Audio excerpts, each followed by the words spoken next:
Hey everyone, I'm Chris Lesniak, And I'm Rob Byer, and this is the Debate Math Podcast. Debating Mathy topics and mathy pedagogy with mathy people just like you. Let's get into this month's debate. Welcome back to our mini lessons. Today we're going to dive back into another soapbox debate. And you may hear the sentence frame that I use with my students for debating. My claim is, my warrant is. It's a very simple sentence frame, and teachers can vary that however they want. But I want to be very clear to students with one short sentence how I want them to respond in a deep math discussion. Now, in the first debate, we were very silly. We talked about how to cut a pizza.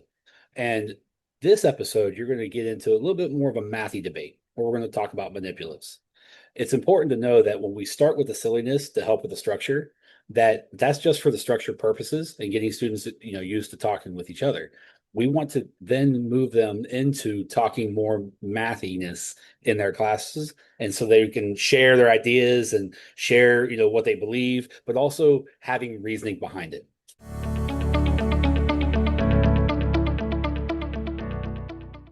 All right, starting with another soapbox debate. Let's get on your soapbox and share your thoughts.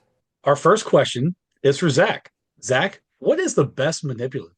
So Mike, you and I spend a lot of time working with physical and virtual manipulatives, and today I'm going to argue that I think the best manipulative are the two-color counters, the yellow and red circle counters. You probably have thousands of them in your classroom. They seem to multiply at night, right? They're everywhere. But these things can be used for so much more than just counters, right? They're great for filling in 10 frames. They're great for helping young people learn to subbatize and look at things. They've got that classic counters in a cup task where you put 7 of them in there, you toss them out, and then you record how many are yellow, how many are red. You're looking at composing and decomposing number. But where they don't get used enough is in middle grades classrooms. They're really great for adding integers using negative and positives. They're awesome for ratios, 2 yellow to 3 red, and they're physical, and they can keep sort of replicating that to take a look at physically what a ratio and a proportion might look like. So I think the yellow and red circle counters are the most underrated physical manipulative out there. Okay, and with the opposing argument, we have Mike. You're up. All right. I am a fan of the two-color counters. However, my claim is that the best manipulative are connecting cubes, snap cubes, but the ones that have multi-links, not the unifix. And here's my warrant. This is why. I was originally going to go with base 10 blocks. But with the connecting cubes, you could also create the base 10 model as well. So that just adds to the versatility. I feel like the connecting cubes are like the utility player. They're the Swiss Army knife, if you will, of math, right? Because you can use it for counting, patterns, adding, subtracting, multiplying, dividing. You can build geometric structures. You can build base 10 blocks. You can use them with 10 frames. It slices, it dices. It does everything you need it to do. And you get so much mileage out of it. And we've used them also with integers with middle grades. Sure. It's just using, instead of like the color chips, we think of it as like hot and cold cubes. That context can really help. And so I feel like it's something that we see across the grade levels. There's always a good case for using it. And if you're going to spend some money, connecting cubes is a really good investment. Awesome. Thank you both. Well, thank you to Zak and Mike for that. And now it's time for listeners to pause and ponder.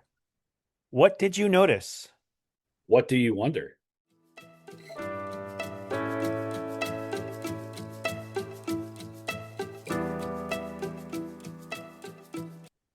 So that was our second soapbox debate.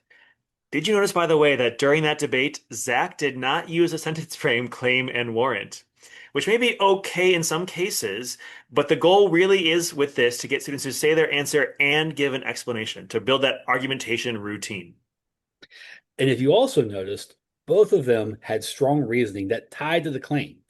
This is important because then they're debating the topic and not the person that they're debating. In the world, as Chris and I have discussed many times, in the world, oftentimes people are debating the person and not listening to one another, so that way they're not debating the topic itself. It's important to have students have reasoning that goes to their claim.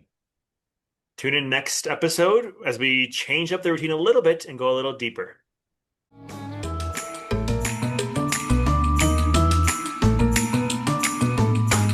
Want to learn more about incorporating debate activities into your math classroom? go to luzniak.com/podcast to sign up for my mailing list and get your first set of example debate activities you could use with your students today. Go to luzniak.com/podcast.